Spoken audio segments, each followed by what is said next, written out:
Meeting का आगाज हुआ जाता है। आज ये हमारे वार्ड नंबर 8 की ये पहली मीटिंग इलेक्शन के ताल्लुक से ली जा रही है। सबसे पहले तो मैं हमारे मंच पर बैठे हुए इस इलाके के सभी जिम्मेदार, हमारे सरपरस्त जो जमाने कदीम से समझ लो शेख रशीद साहब के शाना बशाना रहे हैं और उनके जाने के बाद भी सरपरस्ती निभाने में कोई कसर बाकी नहीं रख रहे। मुझे इस बात की बहुत खुशी महसूस होती है। चारों हमारे पैनल के उम्मीदवार और इस इलाके को शेख रशीद साहब कहते थे कि मेरा घर मेरे परिवार के लोग हैं।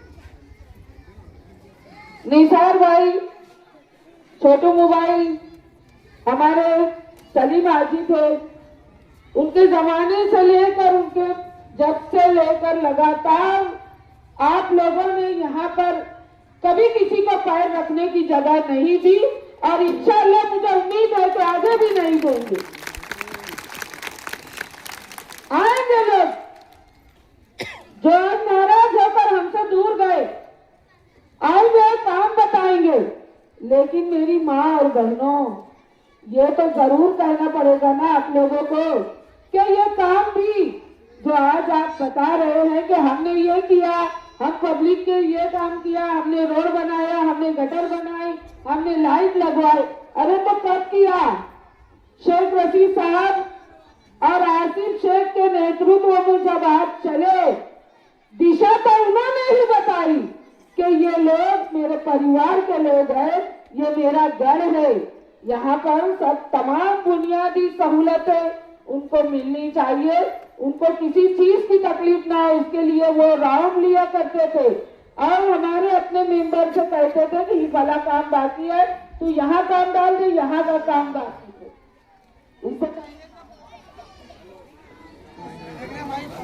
इससे पहले भी आप लोगों की ने अपनी मेहनत करके अपनी दुआओं में शामिल रखकर इस इलाके से पूरा पैनल निकाल कर दिया था।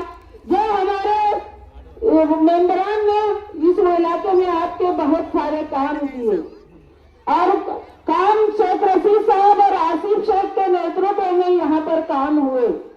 आज मुझे बताओ कि जब भी हमारे पूरे शहर की बात तो मैं नहीं कहूंगी, चलो वो बाकी लोगों ने कह दिया, लेकिन जब भी हमारे इस इलाके में किसी माँ बहन को कोई तकलीफ होती है, चाहे दवा खाने का मसला हो, चाहे घरगुती कोई मसाइल पैदा हो जाए, पुलिस स्टेशन के मामला हो, तो आप लोग आकर बिला झिझक शेख रशीद साहब के घर की डोर की बेल बजाते हैं और वहां से आप लोगों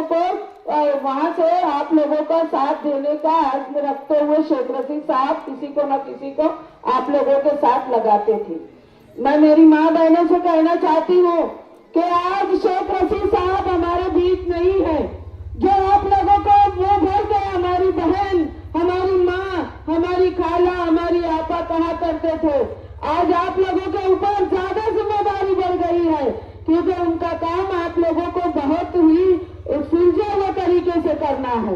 आज ये वक्त आ गया है कि हमारे इस पैनल को हम किस तरीके से सेट करें, क्योंकि आगे अभी बहुत से लोगों ने बताया कि हमारे सरों पर एक लटकती हुई तलवार है, जो ऐसे ऐसे कायदे, ऐसे ऐसे कानून हम पर लादे जाएंगे। हमारी रहनुमाई के लिए यहाँ पर हमारे अच्छे उम्मीदवार चाहिए जो आपके साथ जमीन पर बैठ के, आपके घरों के पास जमीन पर बैठे, आपके घरों के अंदर आकर जमीन पर बैठकर हमारे साथ खाना खाए, हमारे साथ ताल्लुक अच्छा रखे और हमेशा हमें हर वक्त मिल जाए, ऐसे मेंबर आपको दिए जा रहे हैं। अभी ऑफिशियली ऐलान होना बाकी है, लेकिन एक तो इत्मीनान रखो कि अच्छा ही रिजल्ट आएगा। मेरी बहनों, लॉकडाउन का तो बहुत कुछ बताया गया है मुझसे पहले, लेकिन शेख रशीद साहब इसी घर में बैठकर यही किट बनवाते थे, और यहीं से अपने लोगों के घरों तक उन्होंने पहुंचाने का काम किया। कोई भी दूसरा यहाँ पर पैर रखने के लिए भी नहीं आया, क्योंकि हमसे उनको कोरोना हो जा रहा था। कोरोना जैसी बीमारी के अंदर मैं उस वक्त मेयर थी, लेकिन मैं भी डायबिटीज पेशेंट होने के बावजूद भी मैंने दम नहीं लिया। मैंने हर हॉस्पिटल में विजिट किया, जबकि एक मंत्री दादा उसे वो पीपी किट पहनकर मरीजों हॉस्पिटल में एंट्री करते थे, लेकिन मैं सिर्फ मास्क लगाकर अंदर जाती थी। मैंने कभी पीपी किट नहीं पहना, क्योंकि मौत आने वाली है, ये हमारा ईमान है। और जब अल्लाह ने हमारा वक्त पूरा कर देगा, अल्लाह ताला के पास पूरा हो जाएगा, हमको जाना है, ये यकीन है। तो मेरा सिर्फ अपनी माँ बहनों को कहना ये है कि हम एक परिवार के लोग हैं। हमको आप लोगों को शेख रशीद साहब और शेख रशीद साहब आपके बीच नहीं है, जिम्मेदारी आप लोगों की ज्यादा है। लेकिन आज आसिफ शेख को देखिए कि जब भी कोई मुसीबत, चाहे वो हमारे पावर लूम सनत पर कोई मुसीबत आती है तो शेख आसिफ, साइजिंगों पर का मामला आया तो शेख आसिफ, एनआरसी का मामला आया तो शेख आसिफ, एसआईटी का मामला आया तो शेख आसिफ।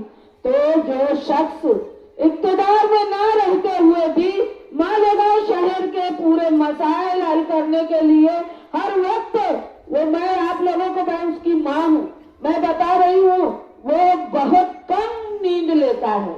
मैं समझती हूँ 4 घंटे की नींद आसिफ शेख को मिलती है, बाकी पूरा वक्त आवाम की तकलीफों को कैसे कम किया जाए, उसके मसाइल, आवाम के जो मसाइल है उनको दिमाग पर लेकर किस तरीके से मैं इस बंदे की मुसीबत को हल करूं, बस रात और दिन इसमें लगा रहता है। तो मेरा बोलने का मतलब ये है कि आज हमारे बीच बहुत से लोग आएंगे जो हमारी पार्टी से हमसे टिकट ना मिलने के कारण नाराज होके गए। अरे भैया, उनसे कहो तुम होंगे पैसे वाले बहुत, लेकिन हम गरीब लोग हैं, हमें हमारे मेयार के मुताबिक मेंबर दिए जा रहे हैं। हमारे मेयारी मेंबरान है जिनके साथ हमको रहना है। बोलो क्या बोलते हो माँ बहनों, ये एक मशवरा है कि आज वर्गलाने वालों के बीच हमको नहीं जाना है। 4 उम्मीदवार आसिफ शेख ने आप लोगों के वार्ड में दिए, अभी ऑफिशियली ऐलान होना मैं फिर कह रही हूँ बाकी है। तो आप लोग आसिफ शेख के साथ रहेंगे या कि आप लोगों को बहकाने वाले कामयाब हो जाएंगे? बोलो जल्दी, हाथ उठाओ सब, पीछे से हाथ नहीं उठ रहे हैं। देखिए मेरी बहनों, मुझे पूरे शहर से नहीं, लेकिन मुझे आप लोगों पे बहुत घमंड और बहुत फख्र महसूस होता है कि एक आवाज पर मेरे वार्ड की, मेरे इलाके की तमाम वो माँ बहनें मेरे एक बुलावे पर यहाँ हाजिर हो जाती है। मुझे इस बात की बड़ी खुशी होती है कि मुझे लगता है कि आज भी शेख रशीद साहब हमारे साथ यहीं कहीं हमारे साथ बैठे हैं। ऐसा महसूस होता है कि आप लोग उनके जाने के बाद भी आप लोग वही सब रिश्ते निभा रहे हैं, और मैं उम्मीद करती हूँ कि आगे भी आप लोग ऐसा ही काम करेंगे। 4 उम्मीदवार देंगे, चारों को पैनल निकालना है। हमें अपना पैनल जो है, सबसे पहली बात समझा दूं, पैनल को लंगड़ा नहीं होने देना है। मतलब ये नहीं कि भाई 3 उम्मीदवार आए, चुनकर एक रह गया, ऐसा नहीं होना चाहिए बहनों। अगर ऐसा हुआ तो ये हमारे लिए बड़ी शर्म की बात होगी कि लोग कहेंगे कि लोग पूरे शहर की निगाहें अगर कहीं है तो वो वार्ड नंबर 8 पर है, क्योंकि वो लोगों को ऐसा बोलना है कि ये इस इलाके में आप कहाँ शेख रशीद साहब है। लेकिन मेरी जाबाज बहनों, ये बता दो कि शेख रशीद साहब नहीं है, लेकिन हमारी मोहब्बतें, हमारी शफकतें आज भी उनके और उनके परिवार के साथ है। बताएंगे ना? आवाज से बोलो बहनों, आवाज से बोलो। पीछे से आवाज आ रही नहीं है, पीछे से भी आवाज आनी चाहिए। बताएंगे जरूर इंशाअल्लाह। तो मैं ये आप लोगों के ऊपर सब बात छोड़ती हूँ। यहाँ पर कोई मिला मेंबर कभी हो सकता है, गहमा गहमी का माहौल होता है, कभी किसी को मिलने में ताखीर हो जाती है, कभी कोई वक्त पर नहीं मिला, बाद में मिला, तो नाराजगी नहीं बताना है, हमको नाराजगी बिल्कुल नहीं करना है, क्योंकि इनसे हमें 5 साल अपने को काम लेना है। अपने इलाके में अब जो भी हम पर मुसीबत आएगी, अभी एसआईटी का मामला बहुत गर्म जोशी से उठने वाला है बहनों। एक बात ध्यान में रखो कि ये 15 तारीख जो है, जो वोट करेगा वो रिकॉर्ड में रहेगा, जो वोट नहीं देगा वो रिकॉर्ड से बाहर हो जाएगा। इसलिए सारे कामों को बाला ताक रखते हुए कोई काम नहीं करना है। सुबह सवेरे मैं तो बोलती हूँ अपनी बहनों को कि इस मर्तबा वोट देना इसलिए जरूरी है कि हम रिकॉर्ड में रहेंगे, लेकिन कामों में लग जाने के कारण क्या होता है कि हमारी वोट कोई और डाल देता है। तो ये ऐसा नहीं होना चाहिए, हमें रिकॉर्ड में रहना है।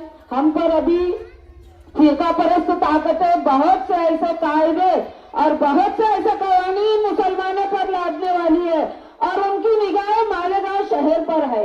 इसलिए अभी सताने का काम थोड़ा सा थमा है इलेक्शन के कारण, लेकिन इलेक्शन होने के 1 महीने बाद वो फिर एसआईटी का मामला लाएंगे। कोई भी बहन का नाम आ सकता है, हमारी कोई भी बहन के ऊपर कोई भी मुसीबत आ सकती है, तो यही आसिफ शेख खड़ा रहेगा आप लोगों के पीछे। यही वार्ड के हमारे 4 मेंबर आप लोगों की निगरानी और आप लोगों की सरपरस्ती करेंगे और आप लोगों को जेल में जाने से रोकने का काम करेंगे और वहां पर मजबूती के साथ खड़े रहने वाले यही हमारे लोग हैं जो आप लोगों को दिए जा रहे हैं। यह बात ध्यान में रखना, जरा सी भी देरी करी और अपनी वोट अगर किसी और ने डाल दिया तो नुकसान तुम्हारा होगा, क्योंकि वोट अपना वहां पर नाम दर्ज कराएगी कि हम मालेगांव शहर के रहने वाले हैं और हम यहाँ अपना रिकॉर्ड बनेगा। रिकॉर्ड बनाएंगे ना, रिकॉर्ड बनाएंगे ना। अभी आगे मुलाकातें होती रहेगी। देखिए आप लोगों से मुझे पूरी उम्मीद है, मैंने अपने 4 उम्मीदवारों से भी कहा कि इस पैनल से तो मुझे इत्मीनान है, क्योंकि देखा आप लोगों ने माजी में भी सलीम भाई टैक्सी वाले, हमारे निहाल हाजी, हमारे फकीरा हाजी, ये तीनों मेंबर जमीन पर रहे। इन्होंने हर वक्त कोई ना कोई मसाइल में सब जो भी मसले मसाइल उनका का है, उन्होंने अपनी अंतिम कोशिश करके भी वो मसाइल का हल निकाला और ये लोग हमेशा आपको मिल गए। जो नहीं मिले वो भाग गए, जो नहीं मिले वो भाग गए। तो अभी पैसे की ताकत बताई जाएगी, हमको वर्गलाया जाएगा, मगर हमको एक वोट को भी नहीं बांटना है, एक वोट को नहीं बांटना है, 4 वोट देना है। 3 तारीख को इंशाअल्लाह निशान आ जाएगा। जो हमारे जिम्मेदारान जो आज बैठे हुए हैं ये आपको घरों तक लाकर अपना निशान बता देंगे। देखिए शेख रशीद साहब ने इस पूरे इलाके में चाहे वो हिंदू मुस्लिम जितने भी बहनें हैं सबके साथ एक जैसा सुलूक किया है। हर वो बहन की आंख रोती थी, उनके वक्त रुखसत हर एक बहन की आंखों में आंसू थे। उन आंसुओं की लाज रख लेना और मरने के बाद भी उनके साथ वही सुलूक करना जो उनकी हयात में आप लोगों ने किया। करेंगे ना बहनों?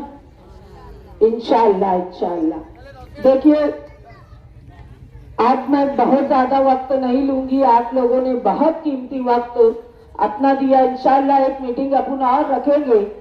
अभी जरा फॉर्म भरने की गहमा गहमी है और कल पूरी ताकत के साथ उम्मीदवारों के साथ जाके फॉर्म भरो और फॉर्म भरने से जाने से पहले सब 2-2 रकात नमाज नफिल नमाज पढ़ो, अल्लाह से दुआ करो, दुआ करके घर से निकलो बहनों। इंशाअल्लाह अपना पूरा पैनल कामयाब रहेगा इंशाअल्लाह।